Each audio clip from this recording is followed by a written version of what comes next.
ہم اس وقت نارتھن سعودی عربیہ میں اس جگہ پہ آئے ہیں جہاں پہ قوم سمود رہتی تھی. اللہ تعالیٰ نے ان کی نافرمانیوں کی وجہ سے ان کے پاس بھیجا حضرت صالح کو. جب حضرت صالح نے ان کو نصیحت کی تو یہ قوم سمود کے لوگ بڑے مغرور تھے.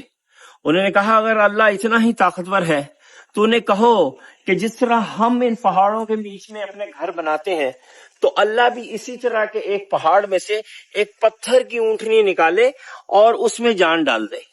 تو حضرت صالح نے اللہ تعالیٰ سے دعا کی تو اسی طرح کے ایک پتھر میں سے اللہ تعالیٰ نے اس طرح کے ایک پہاڑ میں اللہ تعالیٰ نے تراش کی ایک اونٹنی کو باہر نکالا. وہ اونٹنی اس پتھر میں سے نکلی اور وہ لیونگ ہو گئی، وہ زندہ ہو گئی. قوم سمود کے لوگ اس کو دیکھ کے حیران رہ گئے. بھائی جب قوم سمود کو انگلش میں نیپٹین قوم بولتے ہیں. تو جب وہ اس کو دیکھ کے حیران رہ گئے تو حضرت صالح نے کہا کہ لیکن اب ایک شرط ہے. یہاں پہ اس علاقے میں پانی کے چشمے تھے. تو حضرت صالح نے کہا کہ ایک دن یہ ہیوج اونٹنی جو تقریباً اس سائز کی تھی، اس پہاڑ سے تھوڑا سا نیچے اگر آپ کریں تو اس سائز کی وہ اونٹنی تھی اور وہ بہت پانی پیتی تھی، اسے پورے ایک دن کا پانی پینا ہوتا تھا.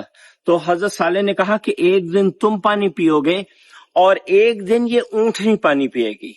تو اسی طرح ہوا. کچھ دن تو ایسے چلا، لیکن پھر قوم سمود کے لوگوں کو آ گیا غصہ.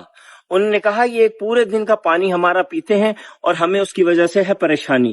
تو یہاں پہ ہی کہیں پہ وہ بیٹھے ہوں گے لوگ قوم سمود کے.